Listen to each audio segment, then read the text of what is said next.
ದೇಶದಲ್ಲಿ ಹಿಂದೂಗಳಿಗಿಂತ ಮುಸ್ಲಿಮರೇ ಹೆಚ್ಚಾಗ್ತಿದ್ದಾರಾ? ಯಾವ ಸ್ವರೂಪದಲ್ಲಿ ಇಲ್ಲಿ ಜನಸಂಖ್ಯೆಯ ಆಧಾರದ ಲೆಕ್ಕಾಚಾರಗಳು ನಡೆದಿದ್ದಾವೆ? ಎಲೆಕ್ಷನ್ ಹೊತ್ತಲ್ಲೇ ಧರ್ಮಾಧಾರಿತ ವರದಿ ಬಂದಿದ್ಯಾಕೆ? ಇದೇ ಇಂದಿನ ಅಖಾಡ. ಮುಸ್ಲಿಂ ಲೆಕ್ಕವು ಮತ ಲೆಕ್ಕವು.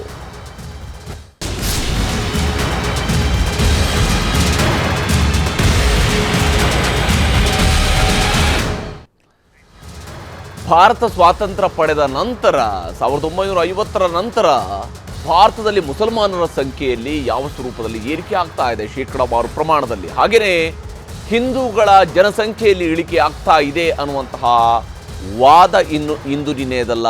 ಇದಕ್ಕೆ ಸಂಬಂಧಪಟ್ಟಂಥ ಅಂಕಿಅಂಶಗಳು ಕೂಡ ಇಂದು ನಿನ್ನೆಯದಲ್ಲ. ಆದರೆ ಈ ಅಂಕಿಅಂಶಗಳನ್ನು ಆಧರಿತವಾದಂತಹ ವರದಿ 3ನೇ ಹಂತದ ಲೋಕಸಭಾ ಚುನಾವಣೆ ಮುಗಿದ ನಂತರ ಈಗ ಬಹಳ ದೊಡ್ಡ ಚರ್ಚೆಯಾಗ್ತಾ ಇದೆ. ಮತ್ತು ಭಾರತೀಯ ಜನತಾ ಪಕ್ಷವು ಕೂಡ ಈ ವಿಚಾರವನ್ನು ಚುನಾವಣೆಯಲ್ಲಿ ಪ್ರಸ್ತಾಪಿಸ್ತಾ ಇದೆ. ಹಾಗೆಯೇ ಇಲ್ಲಿ ಮುಸ್ಲಿಂ ಲೆಕ್ಕಾಚಾರದ ವಿಚಾರಕ್ಕೆ ಸಂಬಂಧಪಟ್ಟಂತೆ ಇರುವಂತಹ ಅಂಶಗಳು ಏನೇನು, ಹಾಗೆಯೇ ಜನಸಂಖ್ಯೆಗೆ ಇರುವಂತಹ ಅಂಶಗಳಿಗೆ ಬಹಳ ಮುಖ್ಯವಾಗಿ ಗಮನಿಸಲೇಬೇಕಾಗಿರುವಂತಹ ವಿಚಾರಗಳು ಏನೇನು ಅನ್ನೋದರ ಬಗ್ಗೆ ವಿಸ್ತೃತವಾದಂತಹ ಚರ್ಚೆಯನ್ನು ನಡೆಸ್ತೀನಿ. ಅದಕ್ಕಿಂತ ಮುಂಚಿತವಾಗಿ ಈ ಜನಸಂಖ್ಯೆಗೆ ಸಂಬಂಧಿಸಿರುವಂತಹ ವರದಿಯನ್ನು ನಿಮಗೆ ತೋರಿಸ್ತೀನಿ.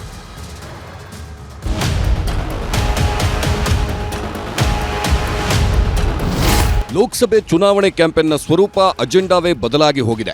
ಅಭಿವೃದ್ಧಿ ಕೆಲಸಗಳ ಬದಲು ಧರ್ಮ, ಜಾತಿ ಮೀಸಲಾತಿ ಅಸ್ತ್ರಗಳನ್ನು ಇಟ್ಟುಕೊಂಡು ಓಟು ಕೇಳೋ ಪರಿಸ್ಥಿತಿ ಎದುರಾಗಿದೆ. ಹಾಗೇ ಆಗ್ತಿದೆ. ಮೊನ್ನೆ ಕರ್ನಾಟಕ ಸರ್ಕಾರದ ನಿರ್ಧಾರವೂ ಪ್ರಧಾನಿ ಮೋದಿ ಸೇರಿದಂತೆ ಎಲ್ಲ ಬಿಜೆಪಿಗರಿಗೆ ಅಸ್ತ್ರವಾಗಿದೆ.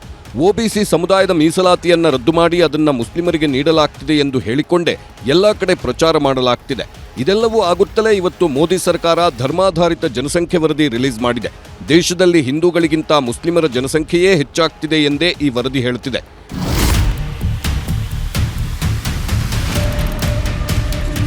ದಯವಿಟ್ಟು 3 ಮಕ್ಕಳ ಹತ್ರಕ್ಕೆ ಹೋಗಿ ನೀವು. ಇಲ್ಲದೆ ಹಿಂದೂ ಸಮಾಜ ಉಳಿಯೋದಾಗೆ ನಾವು ಅಲ್ಪಸಂಖ್ಯಾತರಾಗ್ತಾ ಇದ್ದೇವಲ್ಲ, ಹಿಂದೂಗಳ ಸಂಖ್ಯೆ ಕಡಿಮೆ ಆಗ್ತಾ ಇದೆ.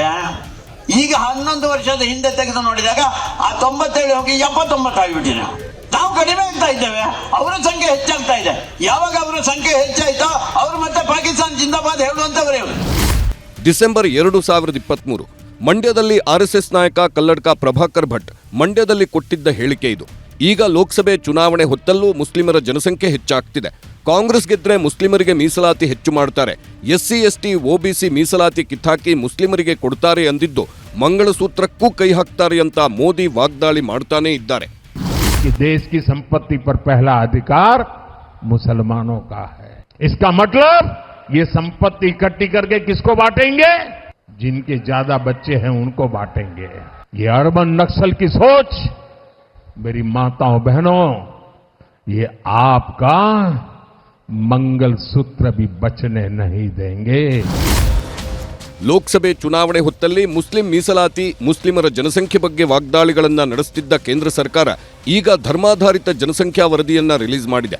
ಆ ವರದಿಯ ಅಂಕಿಅಂಶಗಳು ಹೀಗಿವೆ. 65 ವರ್ಷಗಳಲ್ಲಿ ಹಿಂದೂಗಳ ಸಂಖ್ಯೆ 7.82% ಕುಸಿದಿದೆ ಅಂತ ಸಮೀಕ್ಷೆಯಲ್ಲಿದೆ. 65 ವರ್ಷಗಳಲ್ಲಿ ಮುಸ್ಲಿಮರ ಸಂಖ್ಯೆ 43.15% ಏರಿಕೆಯಾಗಿದೆಯಂತೆ. 65 ವರ್ಷಗಳಲ್ಲಿ ಕ್ರಿಶ್ಚಿಯನ್ನರ ಜನಸಂಖ್ಯೆ 5.38% ಏರಿಕೆಯಾಗಿದೆ. 65 ವರ್ಷಗಳಲ್ಲಿ ಸಿಖ್ಖರ ಜನಸಂಖ್ಯೆ 6.58% ಏರಿಕೆಯಾಗಿದೆ ಅನ್ನೋದು ಸಮೀಕ್ಷೆ ವರದಿ.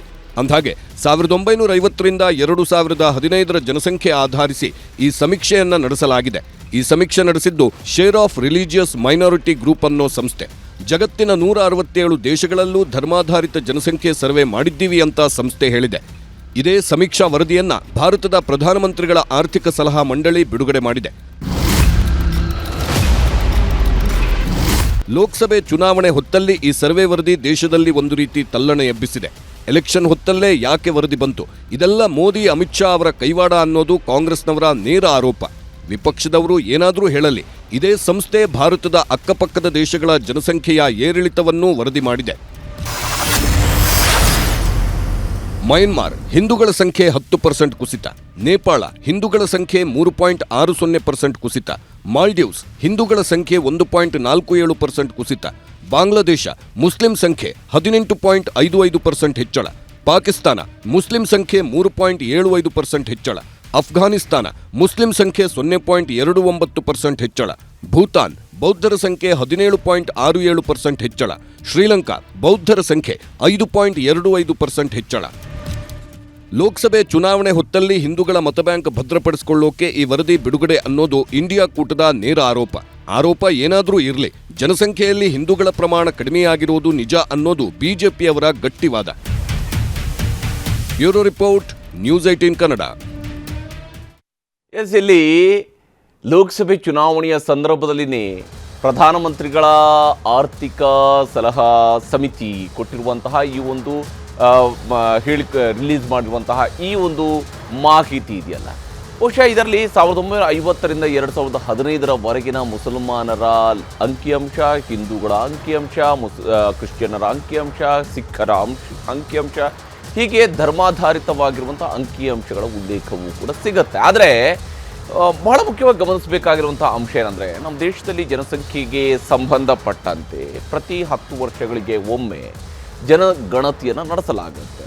ಅದರ ಪ್ರಕಾರವಾಗಿ 2011ರಲ್ಲಿ ಜನಗಣತಿ ನಡೆದಿತ್ತು, 2021ರಲ್ಲಿ ನಡೀಬೇಕಾಗಿತ್ತು, 2021ರಲ್ಲಿ ಜನಗಣತಿ ನಡೆದಿಲ್ಲ, 2021ರಲ್ಲಿ ಕೋವಿಡ್ನ ಕಾರಣಕ್ಕಾಗಿ ಮುಂದೂಡಿಕೆಯಾಗಿರುವಂಥ ಜನಗಣತಿ ಇದುವರೆಗೂ ಕೂಡ ನಡೆದಿಲ್ಲ.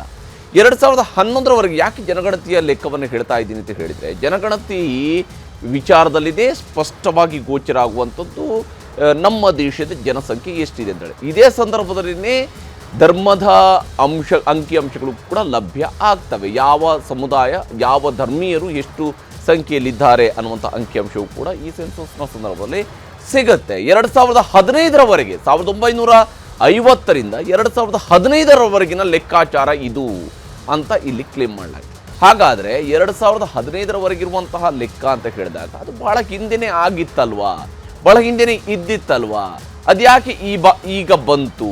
ಈ ಪ್ರಶ್ನೆಗಳು ಕೂಡ ಸಹಜವಾಗಿಯೇ ಮೂಡುವಂಥದ್ದು. ಹಾಗಾದರೆ ಮುಸಲ್ಮಾನರ ಸಂಖ್ಯೆಯಲ್ಲಿ ಇಷ್ಟೊಂದು ಏರಿಕೆ ಆಗೋದಕ್ಕೆ ಏನು ಕಾರಣ? ಹಿಂದೂಗಳ ಸಂಖ್ಯೆ ಇಳಿಕೆಗೆ ಕಾರಣ ಏನು? ಇದರಲ್ಲಿ ಮತಾಂತರ ಇದೆಯಾ, ಅಥವಾ ಇದರಲ್ಲಿ ಏನು ಕುಟುಂಬ ಕಲ್ಯಾಣ ಯೋಜನೆಗಳು ಕಾರಣ ಆಗಿದಾವ? ಯಾವ ಸ್ವರೂಪದಲ್ಲಿ ಮತ್ತು ಯಾವ ರೀತಿಯಲ್ಲಿ ಈ ವಿಚಾರಗಳನ್ನು ನಾವು ನೋಡಬೇಕಾಗಿದೆ ಅನ್ನೋದ್ರ ಬಗ್ಗೆ ಚರ್ಚೆಯನ್ನು ನಡೆಸೋಣ. ನಮ್ಮ ಅತಿಥಿಗಳು ಕೂಡ ಜಾಯ್ನ್ ಆಗಿದ್ದಾರೆ. ದಿ ನ್ಯೂ ಇಂಡಿಯನ್ ಎಕ್ಸ್‌ಪ್ರೆಸ್ನ ಹಿರಿಯ ಸಹಾಯಕ ಸಂಪಾದಕರಾಗಿರುವ ಕೆ ಶಿವಕುಮಾರ್ ಅವರಿಗೆ ಈ ಕಾರ್ಯಕ್ರಮದಲ್ಲಿ ಜಾಯ್ನ್ ಆಗಿದ್ದಾರೆ. ಮುಸ್ಲಿಂ ಚಿಂತಕರಾಗಿರುವ ಉಮರ್ ಶರೀಫ್ ಅವರು, ಹಾಗೆಯೇ ಭಾರತೀಯ ಜನತಾ ಪಕ್ಷದ ವಕ್ತಾರರಾಗಿರುವ ಸುರಭಿ ಹೊದಿಗೆರೆ ನಮ್ಮೊಂದಿಗೆ ಈ ಕಾರ್ಯಕ್ರಮದಲ್ಲಿ ಜಾಯ್ನ್ ಆಗ್ತಾರೆ. ಒನ್ಸ್ ಅಗೇನ್ ಕಾಂಗ್ರೆಸ್ನವರು ಈ ಚರ್ಚೆಯಿಂದ ದೂರ ಉಳಿದಿದ್ದಾರೆ. ಯಾಕಂದರೆ ಕಾಂಗ್ರೆಸ್ಗೆ ಅದ್ಯಾಕೋ ಏನೋ ಗೊತ್ತಿಲ್ಲ, ಮೈ ತುಂಬ ಎಣ್ಣೆಯನ್ನು ಹಾಕಿಕೊಂಡ ರೀತಿಯಲ್ಲಿ ಈ ರೀತಿಯಾಗಿ ವರ್ತಿಸಬೇಕಂತ ಅಗತ್ಯತೆ ಏನಿದೆ ಗೊತ್ತಿಲ್ಲ.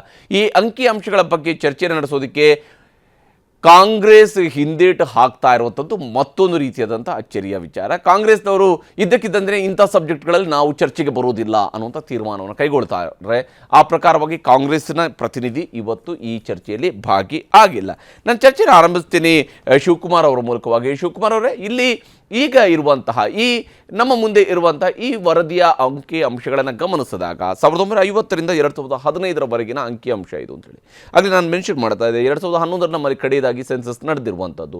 ಸೆನ್ಸಸ್ ನಡೆದಾಗ ಆಯಾ ಸಮುದಾಯಗಳ, ಆಯಾ ಧರ್ಮಗಳ ವಿಶೇಷವಾಗಿ ನಮ್ಮಲ್ಲಿ ಅಂಕಿಅಂಶಗಳು ಕೂಡ ಲಭ್ಯ ಆಗುತ್ತೆ. ಹಾಗೆಯೇ SC STಗೆ ಸಂಬಂಧಪಟ್ಟಂಥ ಅಂಕಿಅಂಶವು ಕೂಡ ಲಭ್ಯ ಆಗುತ್ತೆ.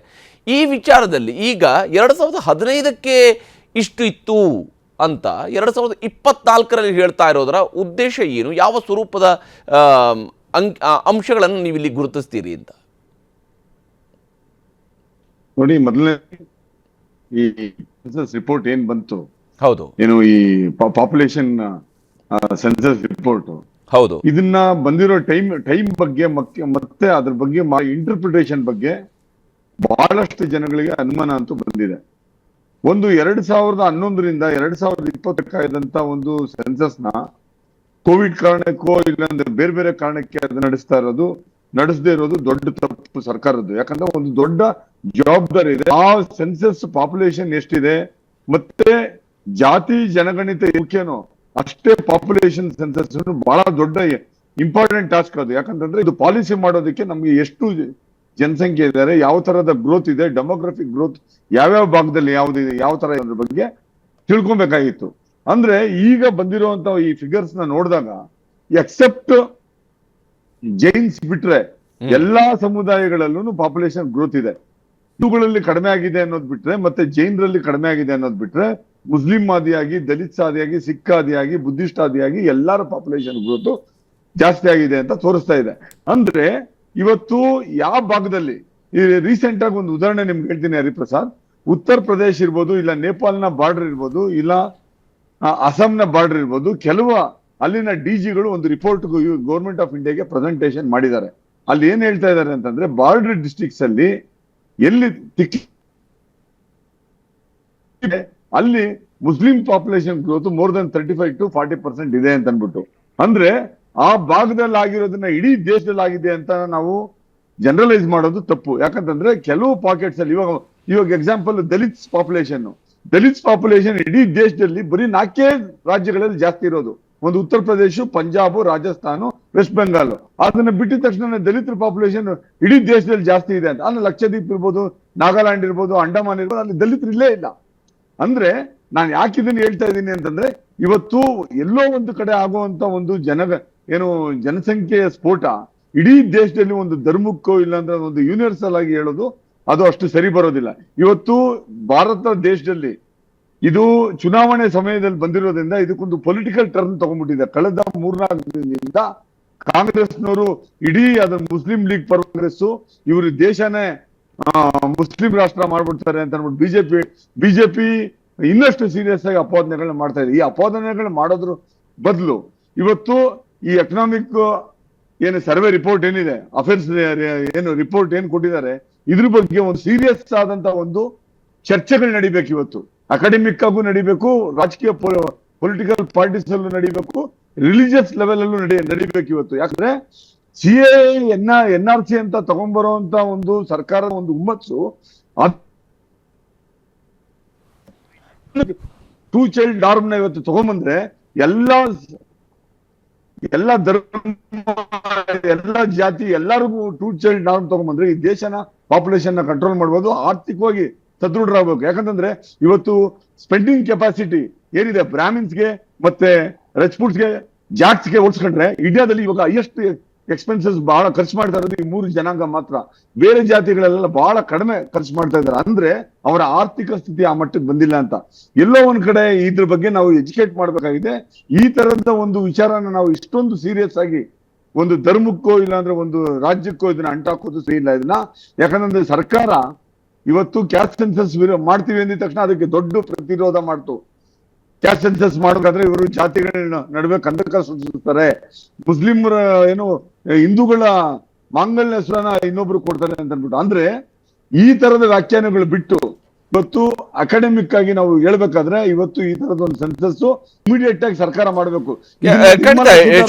ಶಿವಕುಮಾರ್ ಮಾತಾಡ್ತೀನಿ, ಬಹಳಷ್ಟು ವಿಚಾರಗಳನ್ನು ಇಲ್ಲಿ ಮಾತನಾಡುವಂತಿದೆ. ಯಾವ ಸ್ವರೂಪದಲ್ಲಿ ಇಲ್ಲಿ ಯಾವ ಸ್ವರೂಪದ ಲೆಕ್ಕಾಚಾರಗಳು ಇಲ್ಲಿ ಸಾಗ್ತಾ ಇದಾವೆ ಅನ್ನೋದ್ರ ಬಗ್ಗೆ ಕೂಡ ನಾವು ಮಾತಾಡಲೇಬೇಕಾಗಿರೋದು. ಚರ್ಚೆ ನಾವು ಮುಂದುವರಿಸೋಣ. ಚಿಕ್ಕಬೇಕಂತ ಡಿಬೇಟ್.